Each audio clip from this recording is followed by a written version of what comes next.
네, 여러분 안녕하세요. 나의 좋은 한국어 메이트, 우리 한국어 최섭 선생님이에요. 여러분, 토픽 열심히 공부하고 있죠? 시험이 얼마 안 남았는데 토픽 시험 한 달 전에 토픽 공부를 어떻게 하면 좋을까요? 먼저 토픽 공부가 무엇인지 알아야 합니다. 토픽 공부는 크게 두 가지로 나눌 수가 있는데요. 첫 번째는 토픽 문제를 잘 풀기 위해서 한국어 단어와 한국어 문법을 공부하는 것입니다. 둘째, 토픽 문제의 여러 유형을 이해하고 그 유형에 맞게 문제를 푸는 방법을 연습하는 것입니다. 쉽게 말을 하면 단어와 문법을 공부하는 것과 시험 문제를 푸는 것을 연습하는 것, 이렇게 두 가지가 있는데요. 여러분은 현재 이 두 가지 방법을 어떻게 잘 활용하고 있어요? 네, 아마 쉽지가 않을 것 같아요. 그래서 오늘 선생님이 여러분들에게 알려줄 내용은 토픽 시험을 준비할 수 있는 시간이 별로 없을 때 어떤 토픽 단어를 먼저 공부해야 하는지 알려주고 그 단어를 공부했을 때 실제 토픽 시험에서 활용할 수 있는 방법도 알려주려고 합니다. 바로 시간이 없을 때 토픽 단어를 공부하는 방법!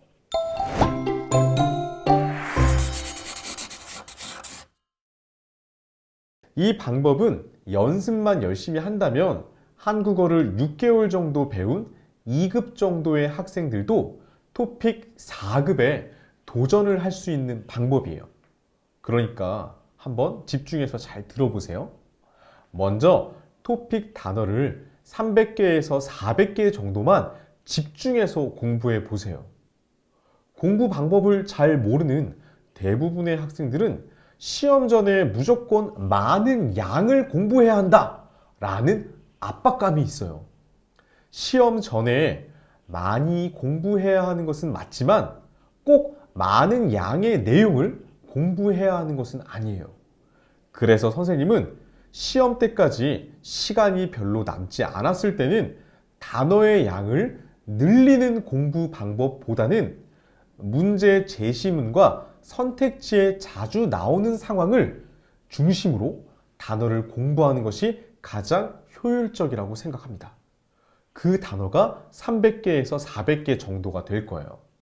그럼 문제 제시문과 선택지에 자주 나오는 상황은 어떤 상황이 있고 그 상황과 관계가 있는 단어는 무엇일까요? 토픽 단어는 보통 한국의 일상생활, 사회, 문화, 경제, 정치, 의학, 과학 이런 주제들로 구성이 되어 있어요. 그래서 많은 학생들이 이렇게 주제별로 단어를 공부하고 있을 거예요.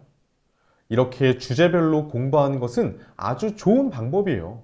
하지만 토픽 시험을 해본 경험이 있는 학생들 중 대부분은 단어를 많이 외워도 실제 토픽 시험에서 단어가 잘 기억이 나지 않아서 힘들다고 해요. 왜 그럴까요? 바로 한국어 단어에 대한 경험이 없고 번역해서 단어의 의미만 열심히 공부했기 때문입니다. 여러분이 토픽 단어를 봤을 때 그 단어를 여러분의 나라 언어로 정확하게 아는 것도 중요하지만 그 단어가 가지고 있는 성격에 대해서도 알고 빨리 반응하는 것이 필요합니다.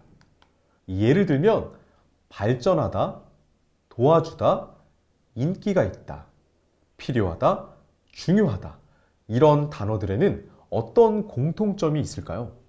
바로 긍정적인 느낌입니다. 의미적으로는 공통점이 없지만 성격은 비슷해요.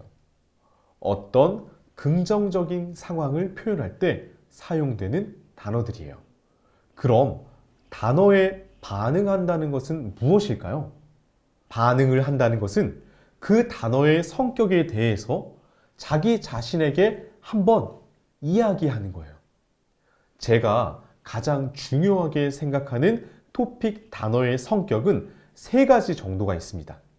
긍정적인 상황을 표현하는 것, 부정적인 상황을 표현하는 것, 그리고 변화의 상황을 표현하는 것.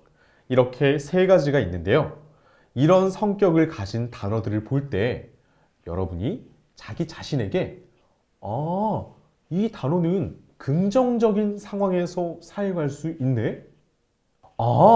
이 단어는 부정적인 상황에서 사용할 수 있네?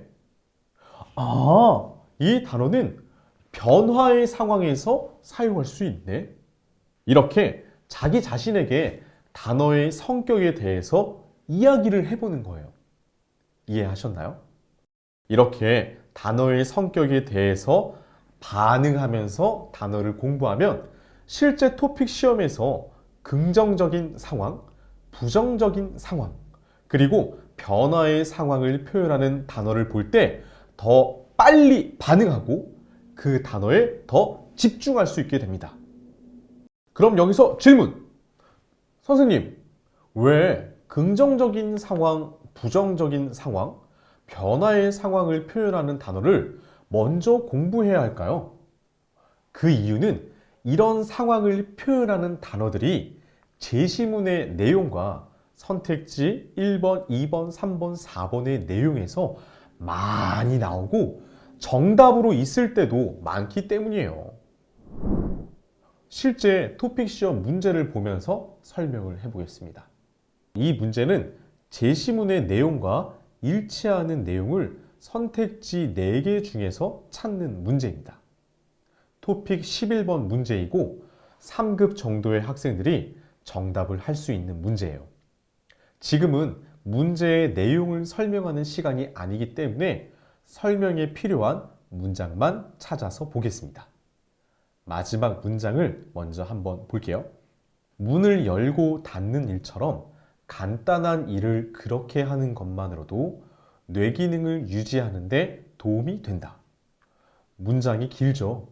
모르는 단어, 아는 단어, 모르는 문법, 아는 문법, 이렇게 복잡하게 같이 있을 거예요.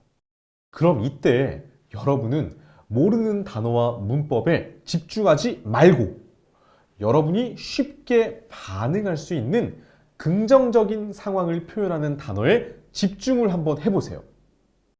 뭐가 있을까요? 네, 맞습니다. 도움이라는 단어예요. 이 문장에서 가장 중요한 것은 도움이라는 긍정적인 상황을 표현하는 단어예요. 그리고 이 문제는 앞에서도 손을 자주 움직이면 뇌 기능이 좋아질 수 있다라는 긍정적인 상황을 설명하는 표현도 있어요. 물론 이런 정보만으로는 이 문제에서 무엇에 대해서 어떻게 이야기하고 있는지 자세하고 정확하게는 알 수는 없지만 그래도 이 문제의 제시문이 긍정적인 상황을 표현하고 있는 것은 느낌적으로 알 수가 있죠. 그럼 이제 선택지를 한번 보겠습니다. 3번부터 보겠습니다. 3번. 뇌 활동을 위해 익숙한 방법으로 손을 쓰는 것이 더 좋다. 좋다라는 말이 있네요. 긍정적인 상황을 나타내고 있습니다. 그럼 4번을 한번 보겠습니다. 4번. 자주 사용하지 않던 손을 사용하면 뇌 움직임이 활발해진다. 활발해진다? 이 표현도 긍정적인 상황을 나타내고 있습니다. 어때요? 문제 제시문에 좋아질 수 있다, 도움이 된다, 이렇게 긍정적인 상황을 표현하는 단어들이 있는데 선택지 3번과 4번에도 긍정적인 상황을 표현하는 좋다와 활발해진다라는 단어가 있습니다. 제시문에도 긍정적인 상황이 있고 선택지에도 긍정적인 상황이 있는 것을 볼 수가 있죠. 그래서 정답은 3번하고 4번 둘 중에 하나가 됩니다. 그런데 여러분, 항상 이렇게 문제 제시문의 긍정적인 표현이 선택지에 나오는 것은 아니에요. 그리고 항상 정답이 되는 것도 아니에요. 하지만 제가 설명을 하고 싶은 것은 여러분이 가장 쉽게 찾을 수 있고 쉽게 반응할 수 있는 긍정적인 상황의 표현을 그냥 너무 쉽다고 무시하지 않고 여기는 긍정적인 상황이네? 이렇게 반응하면서 읽었다면 1번, 2번, 3번, 4번 선택지의 내용에서도 쉽게 긍정적인 상황의 내용을 찾을 수 있다는 것을 설명하는 거예요. 그리고 제시문의 내용이 어려울수록 이렇게 단순하게 정답으로 나올 때가 많고, 정답이 아니더라도 빠르게 제시문의 내용과 비교할 수 있어서 정답을 찾는 시간을 줄일 수가 있어요. 그럼 반대로 부정적인 상황을 표현하는 단어들도 토픽 문제에 많이 나오겠죠? 부정적인 상황을 표현하는 단어는 예를 들면 스트레스, 문제, 복잡하다, 어렵다 이런 단어들이 있는데, 실제 토픽 시험 문제를 한번 보면 32번 문제이고 앞에 문제와 똑같이 제시문의 내용과 일치하는 내용을 찾는 문제예요. 32번 문제이기 때문에 어려운 단어들과 문법들이 많이 있어요. 그런데 여러분들이 아무리 단어를 많이 몰라도 빨리 반응할 수 있는 단어가 있는지 찾아보는 것이 중요해요. 제가 뭐라고 했죠? 빨리 반응할 수 있는 단어를 찾는 것이 중요하다고 했습니다. 찾는 거예요. 실제 시험 시간에 내가 오늘 그 단어를 처음 봤는데 잘 모르는 단어에 집착하고 그 의미를 알기 위해서 문제를 다시 읽고 시간을 사용하는 것이 아니라 이미 내가 쉽게 반응할 수 있는 내용들을 문제에서 찾는 거예요. 그게 뭘까요? 네, 맞아요. 우리는 지금 32번 문제 제시문에서 부정적인 상황을 표현하는 단어를 찾고 있어요. 어디에 있을까요? 네, 여기. 어렵다라는 단어도 있고 스트레스를 많이 받게 된다라는 문장도 있네요. 스트레스라는 단어는 아주 부정적인 상황을 표현하는 단어예요. 그리고 선택지 1번, 2번, 3번, 4번 중에 4번에 스트레스라는 부정적인 단어가 있네요. 제시문의 부정적인 상황을 표현하는 내용이 선택지 내용에 포함되어 있는 것을 볼 수 있습니다. 그리고 실제 정답도 4번이 맞습니다. 어때요, 여러분? 이렇게 정답을 찾을 수 있으면 토픽 시험이 너무 쉽겠죠? 하지만 토픽 시험은 그렇게 단순하지 않습니다. 이렇게 긍정적인 상황을 표현하는 단어, 부정적인 상황을 표현하는 단어 외에도 변화의 상황을 표현하는 단어, 목적, 이유, 비교를 표현하는 단어나 문법들이 제시문과 선택지에 중요한 내용으로 들어갈 수 있고 정답으로 나올 때가 많이 있습니다. 하지만 시간이 없을 때는 긍정과 부정의 상황을 표현하는 이런 단어만이라도 잘 찾고 집중해서 반응을 한다면 토픽 읽기 점수가 10점 이상은 올라갈 것이라고 확신합니다. 그래서 앞으로 단어를 공부할 때 이 단어의 성격이 긍정적인 상황을 표현하는 것인지 부정적인 상황을 표현하는 것인지 아니면 변화, 목적, 이유, 비교를 설명하는 것인지 잘 생각하고 반응하면서 공부를 해보세요. 그러면 실제 문제 제시문의 내용을 봤을 때 모르는 단어와 문법이 많이 있고 전체 문장에 대해서 모두 정확한 의미를 이해할 수는 없지만 여러분이 쉽게 반응할 수 있는 단어를 찾으려고 노력한다면 여러분도 모르게 선택지 1번, 2번, 3번, 4번에서 자연스럽게 정답에 반응하게 될 거예요. 네, 좋습니다. 지금까지 토픽 시험을 하기 전에 시간이 없을 때 어떤 토픽 단어를 가장 먼저 공부해야 하고 어떻게 공부하는 것이 효율적인 방법인지 알아봤습니다.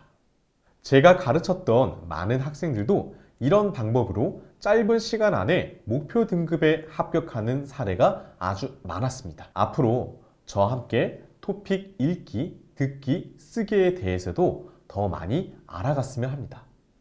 기대해 주세요. 저는 한국어를 배우는 여러분의 꿈을 항상 응원합니다. 그럼 다음 시간에 만나요. 안녕! 나이 좋은 한국어 메이트, 우리 한국어.